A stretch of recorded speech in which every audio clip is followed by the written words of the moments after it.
문제를 해결하는 사람이 있는가 하면 문제에 걸려 허덕이는 사람도 있습니다. 문제 없는 곳은 없잖아요. 그런데 어떤 사람은 그 문제 속에서 문제를 탓하고 또 누군가에게 책임을 전가하다가 일을 끝낼 수 있습니다. 그런가 하면 또 어떤 사람은 문제 없는 곳이 어디 있겠어 하고 그 문제를 해결하고 뛰어넘습니다. 나는 어느 편에 속할까 한번 체크해 보면 좋겠습니다. 이스라엘의 오랜 수건 사업이 있었는데요, 무너진 성벽을 재건하는 것이었습니다. 느헤미야가 이 일을 아주 순식간에 너끈히 해결해 냅니다. 그 이전에도 포로에서 돌아온 지도자들이 몇 번의 시도가 있었지만 매번 실패했던 일입니다. 운이 아니라, 어쩌다가 된 일이 아니라 철저한 준비의 결과였습니다. 오늘 이 말씀은 잘 아는 말씀이지만 또 한 번 곱씹어 봐도 우리에게 주는 도전과 메시지가 정말 큽니다. 무너진 자리에서 다시 일어나서 일을 완수하는 사람이 되려면 어떻게 해야 할까? 도대체 지도자라는 사람은 어떤 사람인가? 이런 것들을 우리는 또 한 번 생각하게 됩니다. 오늘 느헤미야가 지금까지 어려웠던 일을 너끈히 순식간에 해결해내는 첫 번째 이유는 철저함입니다. 꼼꼼함과 철저함으로 상황을 파악하고 또 조사하고 계획하는 겁니다. 왜냐하면 그는 술관원장으로 아주 강력한 나라의 주요 요직에서 전혀 어려움이 없었습니다. 그렇지만 그가 유대 총독을 자청하고 이전에 누구도 하지 못했던 이 힘든 일을 하겠다고 마음먹은 건 인간의 생각이 아니라 하나님이 그에게 주신 비전이었습니다. 그런데 그는 그 비전, 하나님이 주신 비전이라 할지라도 혼자 하는 게 아니잖아요. 이스라엘 공동체와 함께 합력해야 가능한 일인데 그 일을 진짜 완수하려면 자기 생각만이 아니라 예루살렘에 있는 상처투성이의 그 사람들과 협력해야 하는데 그러려면 반드시 이런 준비가 필요하다고 생각했습니다. 11절 12절 우리가 읽었습니다마는 내가 예루살렘에 이르러 머무른 지 사흘 만에 내 하나님께서 예루살렘을 위해 무엇을 할 것인지 내 마음에 주신 것을 내가 아무에게도 말하지 아니하고 밤에 일어나 몇몇 사람과 함께 나갈새 내가 탄 짐승 외에는 다른 짐승이 없더라. 그는 이렇게 마음에 기도하고 작정하고 이제 바벨론에서 이스라엘까지 왔는데 바벨론에서 예루살렘까지 거리는 굉장히 먼 거리예요. 무려 1300km나 됩니다. 교통수단이 지금과는 많이 달랐는데 도대체 며칠이나 얼마나 걸렸을까요? 한 달? 혹은 그 이상의 시간이 걸렸을 것입니다. 그 여정이 고되고 피곤이 아주 누적되었을 텐데 어쩌면 사흘이라는 이 기간은 그의 이런 피곤을 정리하고 몸을 추스리는 시간이 되었을 겁니다.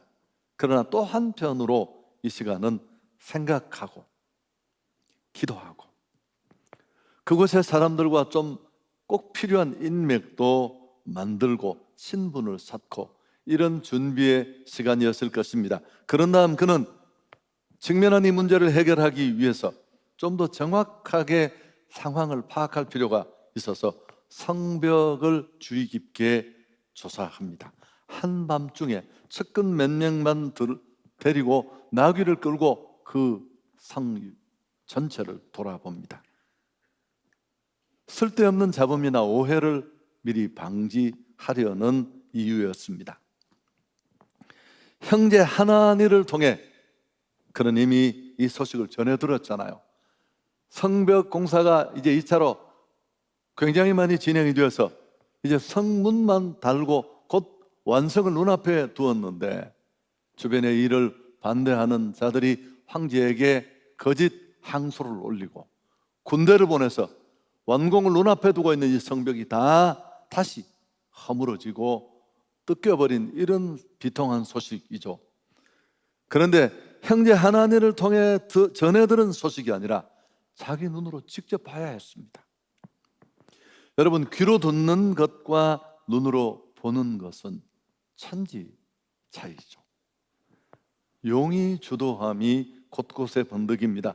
그는 꼼꼼하고 철저하게 준비했습니다. 그리고 최측근만 들이고 아무도 몰래 이 10개 성문을 다 돌면서 분석하고 상황을 조사한 그 결과로 그는 새로운 통찰과 시각을 얻었을 것입니다.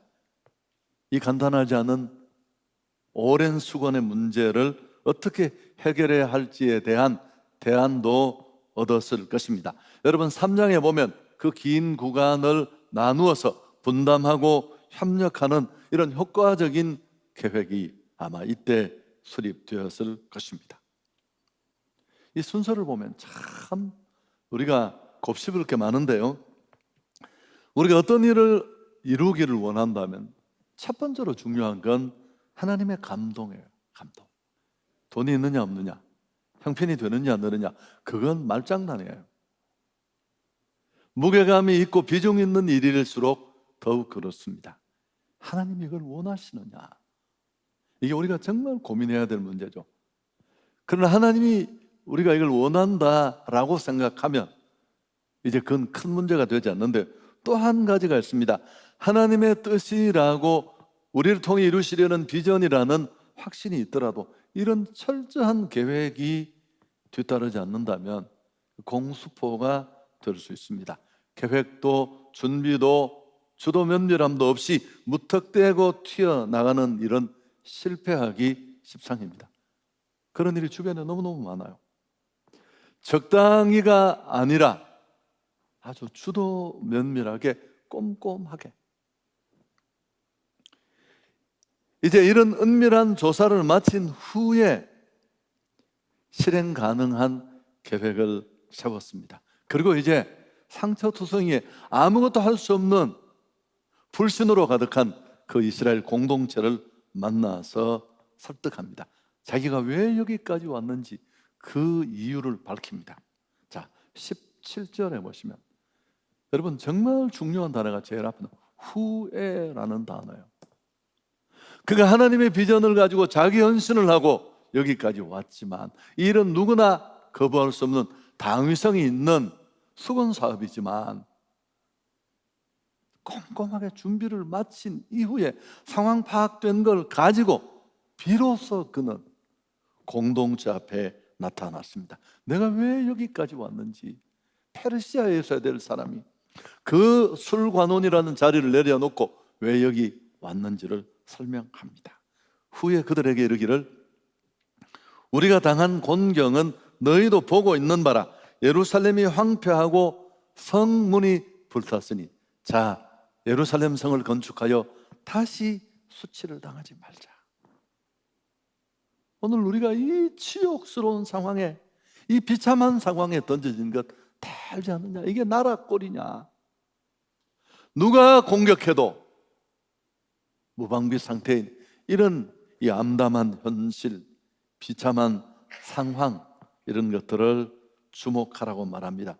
그런 다음에 예루살렘 성벽을 재건하자고 그들을 도전합니다. 그리고 또 한 가지를 추가하는데요, 그가 하나님의 비전을 안고 그 요직을 내려놓고 헌신해서 여기까지 오는 동안에 하나님이 그 비전에 베푸신 은혜, 그분의 손길을 설명합니다. 아닥사스다 왕이 어떻게 은혜를 베풀었고 어떤 준비를 하게 됐고 여기까지 길이 열린 개인 간증들을 더합니다. 여러분, 이 부분은 굉장히 중요한 부분이에요. 자, 그러자 느헤미야의 가슴에 있던 믿음과 이 소망, 확신이 다른 백성의 가슴에게도 전달되었습니다. 그들 속에 남아있던 불신, 실패감, 좌절감 이런 것들은 태양 아래 눈 녹듯이 사라지기 시작했습니다. 그리고 상처투성이 온 이스라엘 공동체 안에 하나님의 비전이 불타오르기 시작했습니다. 이제 예루살렘 성벽 재건은 더 이상 느헤미야의 일만이 아니었고 모든 이스라엘의 비전이 되었습니다.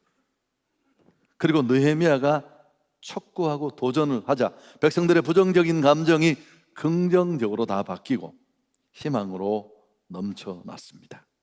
기꺼이 스스로 반응하는 내용이 18절에 나오는데 이건 함께 읽으면 좋겠습니다. 또 그들에게 하나님의 선한 손이 나를 도우신 일과 왕이 내게 이런 말씀을 전하였더니 그들의 말이 일어나 건축하자 하고 모두 힘을 내어 이 선한 일을 하려 했다. 여러분, 이 과정이, 이 단계가 참 정말 지금과는 좀 다르게 살고 싶은 사람들, 매번 우리 삶에 코로나 같은 문제, 크고 작은 어려움은 어느 자리, 어느 곳, 어느 시대 누구에게나 있어요. 주변 사람을 탓하고 환경에 핑계를 대면서 주저앉아 있는 거 의미 없어요. 그렇지만 정말 변화를 만드는 진짜 영향력 있는 사람으로 서려면 이 부분을 절대 놓치면 안 돼요. 비전이 있더라도 이런 꼼꼼하고 철저하고 디테일한 준비가 없었다면 어떻게 되었을까요? 아마 누구도 100년 가까이 하지 못했던 일을 그가 50일 만에 해결하잖아. 이 상처투성이의 백성들과 함께 그 이전에 스룹바벨, 에스라가 1차, 2차 귀환해서 똑같이 이 문제의 중요성을 알고 시도했는데 실패했어요. 느헤미야는 누구보다 기도하는 사람이었습니다. 이 부분이 중요해요. 여러분, 느헤미야서에는 10번의 기도가 나오는데 제가 매번 그렇게 표현했던 게 기억나시죠? 느헤미야는 돌로 성을 쌓은 게 아니라 기도로 쌓았습니다. 고비 때마다 기도로 돌파. 뿐만 아니라 그럼에도 불구하고 그는 누구보다 철저하고 꼼꼼한 준비의 사람이었습니다. 할렐루야. 이 두 가지가 함께 필요해요. 은혜를 말하면서 하나님의 비전을 운운하면서 정적해야 될 이런 꼼꼼함을 놓치고 대충 이건 해야 되는 일이야. 도망가면 안 돼. 그렇게 시작해서 비전조차 뭉개버릴 수 있습니다. 우리는 적당히 대충 해서는 안 됩니다. 처삼촌묘 벌초하듯 한다. 여러분, 디테일이 너무너무 중요해요.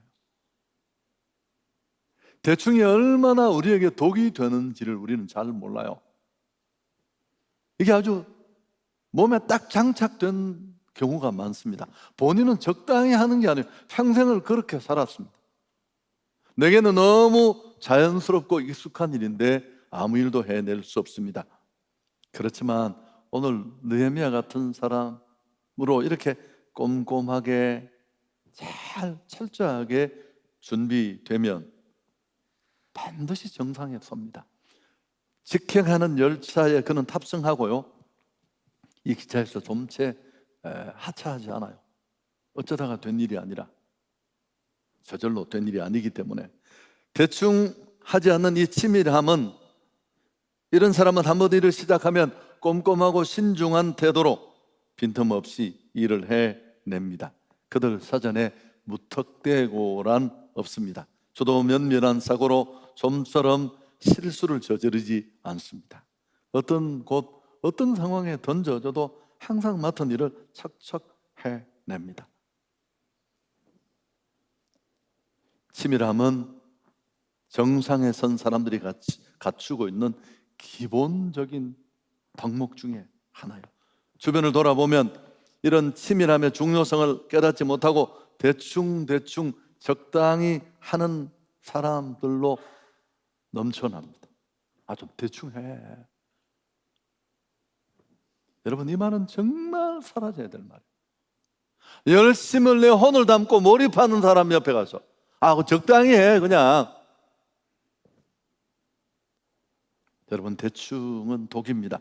100%의 정확성을 기하지 않으면 1%의 실수가 모든 것을 날려버립니다. 99%가 남는 게 아니고 80%가 남는 게 아니라 그 좋은 동기까지 부셔버립니다. 1%의 부주의가 만드는 놀랄만한 일들은 우리 주변에 넘쳐나요. 여러분, 그 세월호도 제가 이런 얘기 잘 말하지 않습니다만 예민한 얘기여서 벌써 7, 8년이 됐는데 400명 넘는 사람이 타고 있던 그 배에 300명 가까이 죽었어요. 취항에서 사고 날 때까지 그 과정을 보면 방심, 적당주의, 책임 회피, 이 세 개가 합작으로 만들어낸 그런 작품입니다. 그게 대참사로 이어졌습니다. 이 과정에 누구 한 사람이라도 원칙을 지키고 꼼꼼히 디테일하게 점검을 했다면 전혀 일어날 수 없는 그런 인재였다라는 걸 우리 모두가 인식하고 있습니다. 적당히 대충이라는 말은 정말 사라져야 합니다. 죄송합니다. 저는 집중이 약한 전형적인 사람인데 그런 저를 너무너무 잘 알고 있어요. 이렇게 살아서는 아무것도 안 된다는 것. 그래서 모든 걸 집중할 수는 없어서 한두 가지 정도를 정해서 집중하는데, 특히 이 메시지를 전하는 일은, 저는 설교를 잘하는 사람은 아닙니다만 정말 이 대충이 독이다 이 단어를 몇 번 어디에 노출하고 반복할까까지 제가 앞에 넣었다가 뒤에 넣었다가 뒤집었다가 뺐다가 다 정리를 해서 나와요. 단어 하나까지 다. 왜요? 일이 얼마나 중요한지를 제가 너무너무 잘 아니까. 수천 명의 사람들이 주일 예배 이 한 번으로 살 수도 있고 죽을 수도 있고 인생이 바뀔 수도 있고, 내가 하는 일은 아니지만 나는 스피커로서 얼마나 결정적인 자리에 서 있는지. 설교는 정말 인생을 한번 걸만한 가치 있는 일이라는 걸 제가 너무 잘하니까 한 주만 잘못 소홀해도 뭐 늘 그런 아쉬움이 있습니다만, 다른 건 몰라도 내가 이 일은 정말 적당히 하면 내 인생은 끝나고 의미가 없다, 그렇게 생각하기 때문입니다. 여러분, 적당히 대충에 치밀하지 못하면 수많은 노력을 수포로 만듭니다. 상상할 수 없을 만큼 끔찍한 결과를 초래하고요. 저희는 확인은 못했는데 그 큰 항공기를 조종하는 조종사들은 정말 체크할 게 많잖아요. 영화에서 가끔씩 우리가 그 부분을 봅니다만, 근데 그 체크리스트를 들고 원래 해야 된대요. 해오던 기억대로만 이렇게 하는 게 아니고, 그러면 다 죽는 거예요. 자기만 죽는 게 아니고 다 하나하나씩 보관해요. 여러분, 우리 인생이라는 항해가 여정이 반복이 없는데 반성할 수는 있지만 치밀하지 못하고 세심하지 못하면 어떤 결과도 낼 수 없습니다. 성과는 물론이고 승진의 기회도 스스로 막고 타인의 인정과 신임을 얻기도 쉽지 않습니다. 무엇보다도 전능하신 하나님도 마찬가지입니다. 준비되지 않은 사람, 맡겨진 일을 꼼꼼하게 철저하게 해결하지 않을 사람에게 기회가 주어지기는 어렵습니다. 어떤 철학자는 이렇게 말했습니다. 치밀함이 지능의 부족을 채워줄 수 있다. 치밀함은 성공한 사람과 실패한 사람을 가르는 분수령이다. 무엇이든지 최고 경지에 이르기까지 노력하고 사소한 일에는 소홀함이 없는 그런 치밀함과 철저함이 우리에게 꼭 필요합니다. 느헤미야는 일이 시작되면 이스라엘의 성벽 재건을 방해하는 주변의 이해 당사자들이 너무 많다는 걸 너무너무 잘 알고 있었습니다. 그들이 벌떼처럼 일어나 또 지금까지 방해했던 일이 반복될 걸 이미 예상했습니다. 신중하게, 철저하게, 꼼꼼하게 그래서 준비하는 일을 게을리하지 않았습니다. 왕의 조서를 이미 받아놨어요. 이거 하나하나 살펴보면 왕이 군대를 보내서 다 엉망이 되었잖아요. 총독으로 파송되기 전에 이미 왕의 허락을 받아놓고 친위대 병력을 끌고 왔고, 잘 준비된 공사 계획, 순식간에 어떻게 해결해낼지, 이런 사람의 움직임, 분담, 이런 것들을 다 아주 디테일하게 준비가 되어 있었어요. 그리고 현장에 와서도 피곤해 불을 끄고 가까운 몇 사람을 데리고, 그 성을 알 수 있는 사람이 필요했을 테니까 나귀를 끌고 조용조용 신중하게 철저하게 현장을 조사합니다. 여러분, 이걸 다 하나씩 사업이든 개인의 일이든 어떤 일이든 간에 이 느헤미야의 냉혹하리만큼 철저한 준비, 꼼꼼함, 놀랄 따름입니다. 여러분, 이렇게 해서 안 되는 일이 어디에 있겠습니까? 기도하는 신앙인들, 흔히 하나님의 비전을 발견했다는 사람들이 흔히 범하는 실수가 여기 있습니다. 하나님을 의지한다는 믿음을 앞세워 정작 자신이 해야 할 준비를 게을리 하는 것입니다. 일을 이루려면 어떻게 해야 될까요? 우리 모두는 가정에서, 직장에서 혹은 교회에서 어떤 자리에서든지 지도적인 자리에 있습니다. 정말 은혜로 선한 영향력을 끼치는 그런 리더가 되려면 오늘 이 순서를 좀 잘 염두에 두면 좋겠습니다. 이제 저는 목회하는 사람이니까 사업하는 분들도 계시고 전업주부들도 많으시겠지만, 꿈을 가지고 달려가는 또 미래를 준비하는 젊은이들도 있겠지만, 이 순서는 굉장히 중요해요. 최근에 이제 우리 교회 한성교회 사역자는 아니었습니다만은 저희 부교육자를 하시고 담임이 되신 분인데 아주 믿음이 크신 분이에요. 크고 이게 어려운데 사실은 별 멀쩡한 교회를 다 집어뜯어서 그 교회 허가에 문제가 있어서 매년 천문학적인 그런 그 벌금을 내야 돼서 어쩔 수 없어서 교회를 신축하게 됐는데, 보통 일이 아니에요. 코로나가 왔죠. 거기다가 또 여러분, 자재값 폭등이라는, 제가 경산에서 그 큰 교회 두 번째 지을 때 철근값만 18억이 더 추가됐어요. 똑같은 일이 지금 벌어진 거예요.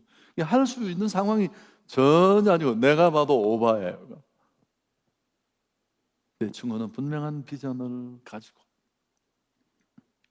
그리고 본인이 헌신했어요. 2년간 내가 사례를 받지 않겠다. 그래서 제가 저희 교회에서도 저도 조금 그런 걸 후원했습니다만은, 그리고 묵묵히 그 무거운 짐을 지고 한 걸음씩 합니다. 그래서 하늘의 비전이 내게 있어야 되고, 헌신하고 잘 준비해서 설득하면서 한 걸음씩 나가는 사람이 지도자예요.